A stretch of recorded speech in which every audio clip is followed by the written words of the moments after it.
Le clairon.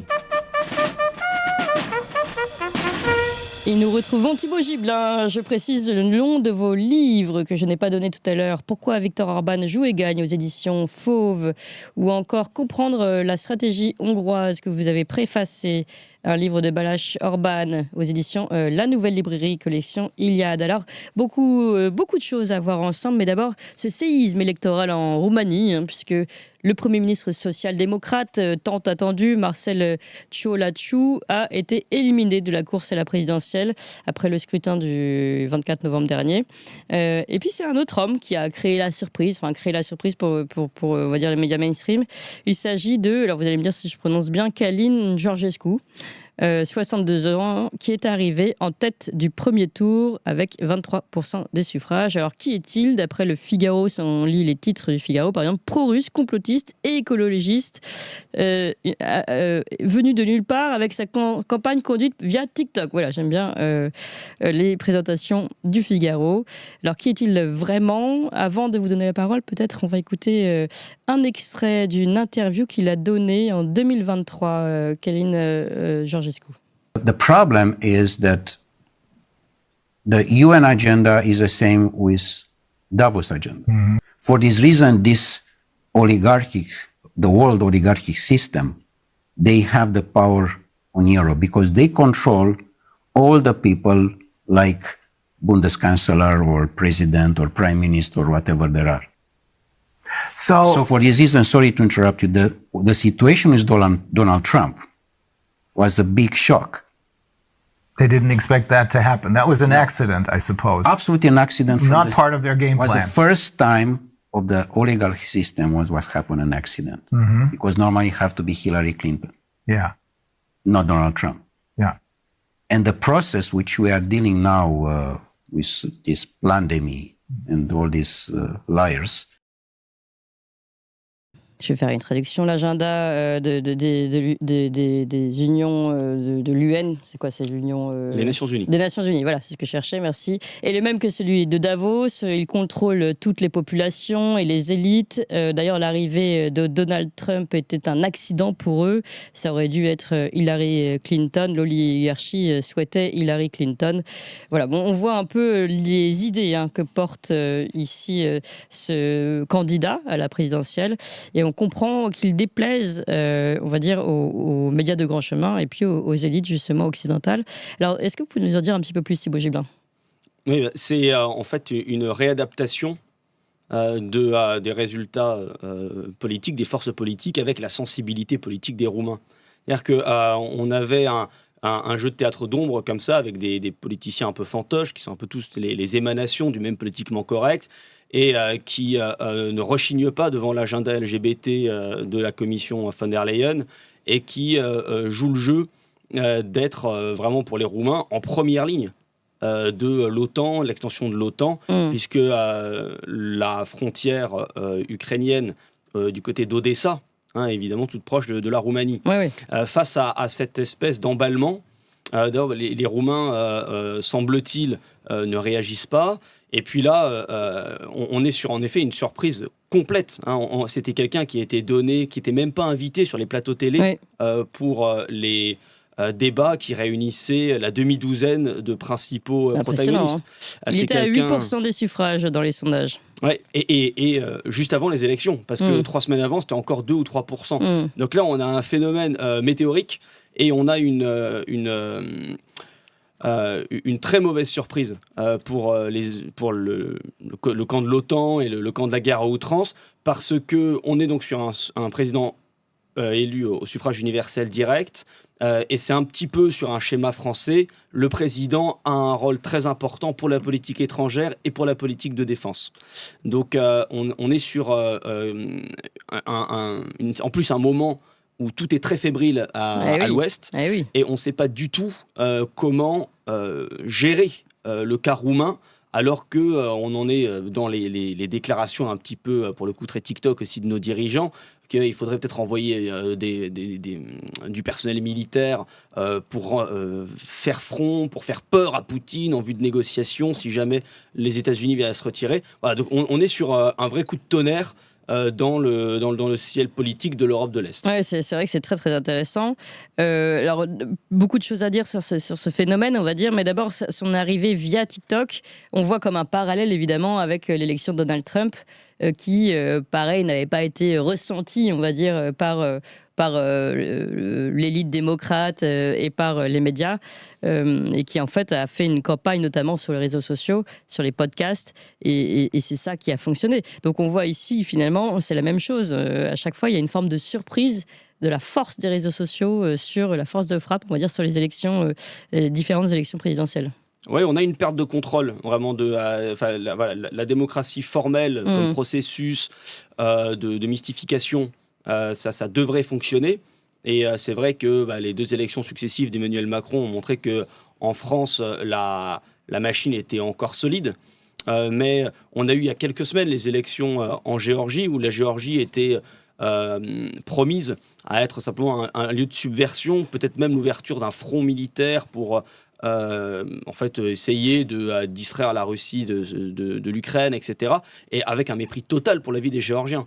Et le rêve géorgien qui avait remporté les élections est pro-européen, mais simplement dans le sens où ils y voient une tierce voie qui leur permet d'échapper à la fatalité de leur situation géographique entre la Turquie au sud et la Russie au nord. Oui, bien sûr. Pour le cas de la Roumanie, elle est, on en parlera peut-être, elle va même intégrer l'espace Schengen prochainement. Elle est évidemment tournée vers l'Europe. Il y a énormément de jeunes Roumains qui travaillent à l'ouest. C'est pour eux le partenariat incontournable, mais aucune raison d'aller sacrifier l'intérêt du pays et d'aller risquer une guerre. Et puis une sensibilité conservatrice qui est très forte. On est vraiment sur des habitus populaires. Le candidat, le Premier ministre qui était candidat à la présidence, il est issu du PCD, c'est-à-dire le Parti social-démocrate, Oui. qui a ses gros bataillons dans les campagnes. On parle de gens qui sont très rétifs à la modernité accélérée. On est à l'opposé vraiment d'une sensibilité libérale. Mais comme il se plie en tant qu'élite politique formelle au desiderata de la Commission qui fait de la puissance dominante occidentale, il y a eu une lassitude. Et là, en effet, c'est une combinaison très intéressante où, si je puis dire, les petites vieilles des villages et la jeunesse qui est sur TikTok ont convergé pour donner un coup de fouet incroyable à ce candidat sorti de nulle part. Ouais, c'est vrai que c'est intéressant. Est-ce que vous pensez que ça va être un phénomène qui pourrait être un peu calqué sur le modèle hongrois ? Alors, c'est vous possible. Qui suivez bien, évidemment, tout ce qui se passe en Hongrie. Il y a deux choses. D'abord, Colin Georgescu respecte Viktor Orban, le décrit comme un négociateur expert et en fait, clairement, rejoint le camp de la négociation et de la paix soutenu par Viktor Orban et initié par Viktor Orban. D'un autre côté, Georgescu a été de 2020 à 2022 au parti AUR, qui est un parti nationaliste roumain. Il faut savoir que le nationalisme roumain est fondamentalement anti-hongrois. Il y a vraiment un contentieux très très lourd parce qu'il y a une histoire nationale conflictuelle. Donc là, la question c'est est-ce qu'ils vont avoir l'intelligence de surmonter leurs différends ? Et il me semble que l'agenda international et les enjeux auxquels on fait face donnent des bonnes raisons d'escompter un accommodement raisonnable. Oui, tout à fait. Et on va parler justement de cet agenda international. Vous avez rapidement déjà dit un mot sur ce que ça pouvait changer au niveau déjà de la scène ukrainienne, de la guerre en Ukraine, puisque jusqu'à maintenant, la Roumanie jouait un rôle important. Elle a quand même 500 km de frontières qu'elle partage avec l'Ukraine. Et elle a apporté un très fort soutien de Kiev depuis les premiers jours de l'invasion, puisqu'elle accueillait des milliers de soldats de l'OTAN sur ces terres, dont des Français pour certaines missions. Et donc là, il y aurait un changement de cap radical aussi du côté de la Roumanie, et donc pour le reste de l'Europe derrière, sur le rôle que pourraient jouer ces pays qui servaient jusqu'à maintenant les intérêts occidentaux, en tout cas les intérêts qui allaient dans le sens de la guerre en Ukraine. En fait, il y a deux pays européens un petit peu consistants qui ont une une frontière avec l'Ukraine et qui aident, qui sont fortement engagés, c'est la Pologne et la Roumanie. Alors évidemment, le plus important, c'est la Pologne parce que les livraisons de matériel militaire américain sont débarquées via la Baltique au nord de la Pologne, puis ça transite directement à travers l'Ukraine de l'Ouest vers le front. Donc c'est évidemment plus logique que de passer le Bosphore, de décharger en Roumanie, etc. Cependant, c'est très important pour l'OTAN d'avoir au moins 2 points d'appui. Le fait de simplement d'être rivé sur le bastion polonais, enfin le jalon polonais pour aller pour une espèce de rampe de lancement vers l'Est, c'est très fragile. Et puis, c'est aussi cette situation de doute. Enfin, plus que jamais, l'histoire est ouverte. C'est-à-dire que tous les déclinistes ou les fatalistes qui disent que, après tout, le jeu est plié et que l'ascendant de tendance mondialiste est inarrêtable, c'est pas vrai. Et les choses, on sent se fissurent. On est un petit peu sur une situation à la 1988-89.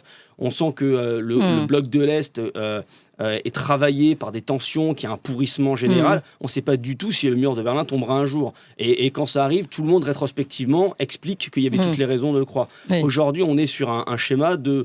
en fait, l'empire autoproclamé du nouvel ordre mondial, tout proclamé par le président George Bush en 1990, est, je dirais, quasiment brisé en son cœur, puisque c'est les États-Unis qui ont plébiscité et même qui ont réélu, et avec une équipe incroyable, qui va d'Elon Musk à Kennedy, etc., un candidat qui porte un discours America First, c'est-à-dire que l'Amérique, c'est pas le monde, l'Amérique, c'est un acteur particulier, et qui n'a pas sur ses épaules les destinées de la planète. Et ça, c'est quand même quelque chose qui entraîne comme un jeu de domino toute cette bascule, notamment comme en une Roumanie. tectonique des plaques, un tremblement jusqu'à l'Europe. Alors continuons sur ce tremblement jusqu'à l'Europe et allons un petit peu plus du côté de la Hongrie, puisque on le sait, Donald Trump et Viktor Orban avaient une relation privilégiée.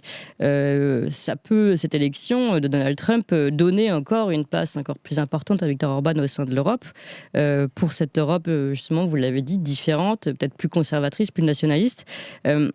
Alors ça, c'est première question. Et deuxième question, toujours en lien avec cette élection américaine. Il y a la relation privilégiée et le fait que ça puisse privilégier Viktor Orban au centre de l'Europe. Mais il y a aussi la question d'un mantra qu'avait donné Viktor Orban, qui était justement « Make Europe Great Again », évidemment en écho à ce qui se passait, enfin ce qui avait été le mantra de Donald Trump, « Make America Great Again ». Est-ce qu'il va réussir à positionner l'Europe face à un adversaire finalement américain qui est en même temps une personne avec qui il discute facilement, avec qui il a des relations faciles? Alors, premier élément, c'est clair que pour Viktor Orban, l'élection de Donald Trump a été une excellente nouvelle. Il est passé de mouton noir de l'Occident, finalement, au contact privilégié du président américain. Presque, hein. Le premier contact, d'ailleurs, de l'aveu de Thierry Breton, qui avait une piteuse mine le lendemain de l'élection américaine.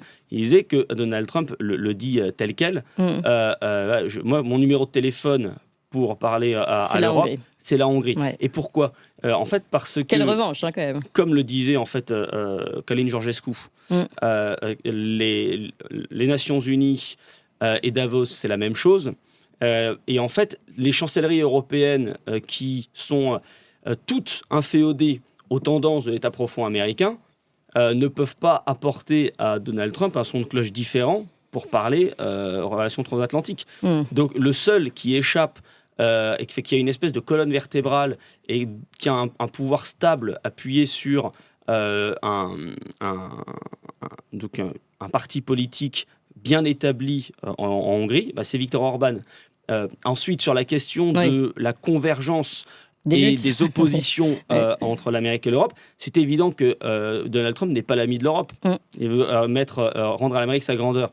Mais ça nous permet de sortir de cette espèce d'immaturité et du fait qu'on croyait avoir une espèce un protecteur bienveillant, et Kamala Harris, toute souriante, serait un petit peu la petite mère des peuples. Bon, évidemment, c'était pas le cas. C'est la même, la même élite assez prédatrice, mais simplement matinée de bonne conscience et de bons sentiments, alors qu'avec Donald Trump, les Européens sont mis face à leurs limites, sont mis au pied de leurs responsabilités, et donc c'est plutôt une forme une question de surmonter nos misères, notre immaturité, nos lâchetés, à quoi nous oblige Donald Trump. Donc évidemment, c'est un cauchemar pour tous ceux qui voudraient simplement s'endormir comme un homme qui meurt de froid et puis qui devient de plus en plus insensible et qui sent plus rien. Vous voyez, c'est exactement ce qui arrive dans cette Europe inféodée à une puissance étrangère. La question, c'est comment en effet se réorganiser. Et là, pour le coup, c'est évident que Viktor Orban veut une Europe forte de nations fortes. Et donc, le fait que... il saura s'opposer, vous pensez ? Justement, aux intérêts américains. Là, depuis quelques jours, Viktor Orban reçoit beaucoup des investisseurs chinois, etc.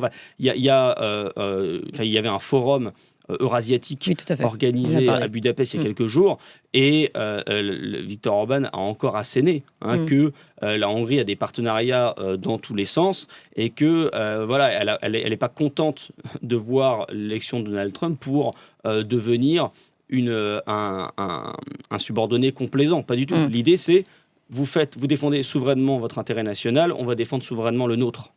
Alors, dernière question, toujours en parlant de cette relation, finalement, Hongrie, défense de la souveraineté nationale face aux mandats internationaux. Eh bien, il y a eu un mandat d'arrêt de la Cour pénale internationale contre notamment Benjamin Netanyahou. Chez nous, on a quand même notre Premier ministre qui a réaffirmé que la France respectera ses obligations vis-à-vis de la CPI.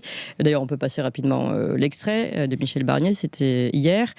Maintenant, je voudrais, Madame la Présidente, répondre à votre question, d'ailleurs dans le prolongement de la réponse qu'a fait Sophie Primas au nom du gouvernement tout à l'heure, une question précédente. Vous avez raison de rappeler que la Chambre préliminaire de la Cour pénale internationale vient de délivrer, le 21 novembre, des mandats d'arrêt visant le Premier ministre israélien, l'ancien ministre de la Défense de l'État d'Israël, ainsi que le chef militaire du Hamas.